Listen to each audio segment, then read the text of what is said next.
তাই আসুন আমরা সবাই মিলে এই দেশকে ভালোভাবে গড়ে তুলি। এদেশ আমার, এদেশ আপনার, এদেশ সবার।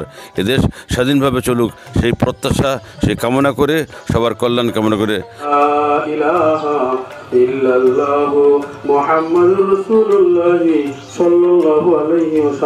সুপ্রিয় দর্শক বন্ধুরা, দেখতে পাচ্ছেন আজকে মহান স্বাধীনতা দিবস উপলক্ষে আজকে হরিপুরের যে আয়োজন, সে আয়োজনে আছি আমি মোহাম্মদ আব্দুল সবুর এসএ মিডিয়া।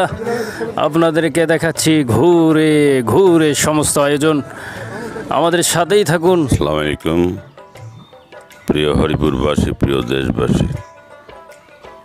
আজকের দিনটি আমাদের জীবনের এই ভৌগোলিক অবস্থান একটি তাৎপর্যপূর্ণ দিন, একটি ঐতিহাসিক দিন।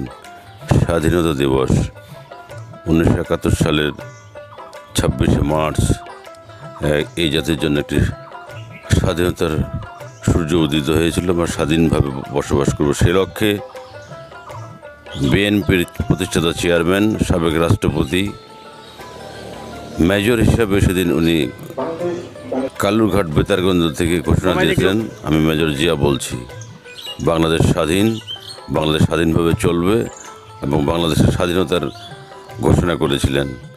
আজকে বলবো স্বাধীনতার দিনগুলি পেরিয়ে আজকে আমরা বাংলাদেশে প্রায় 54 বছর ধাবিত হতে চলেছে। এটুকুলো আমরা আজকে স্বাধীনভাবে চলছি, জীবনযাপন করছি। মানুষ আজকে স্বাধীন ভৌগোলিক অবস্থায় মানুষ তাদের জীবনের কর্মকাণ্ড দিনাতিপাত করছে। আজকে বলবো যে এই দিনে যাদের বিদেহী আত্মার, যাদের সাহসিকতার এদের স্বাধীন হয়েছে, যারা পৃথিবী থেকে বিদায় নিয়েছে, তাদের বিদেহী আত্মার মাগফিরাত কামনা করছি, তাদের আত্মার প্রতি শ্রদ্ধা নিবেদন করছি।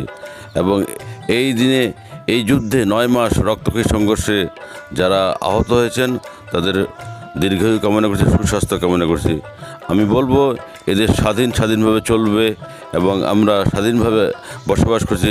স্বাধীনতার সফলতা আমরা প্রতিটি ঘরে ঘরে পৌঁছে দেব সে লক্ষ্যে আমাদের নেত্রী বেগম খালেদা জিয়া, আমাদের ভারপ্রাপ্ত চেয়ারম্যান জনাব তারেক রহমান সাহেব সেই সফলতা দ্বারা পৌঁছে আমাদেরকে জানিয়েছেন এবং দেশবাসীকে আজকে ওনারা স্বাগত জানিয়েছেন এবং এই স্বাধীনতাকে তারা আবারও অভিনন্দন জানিয়েছেন।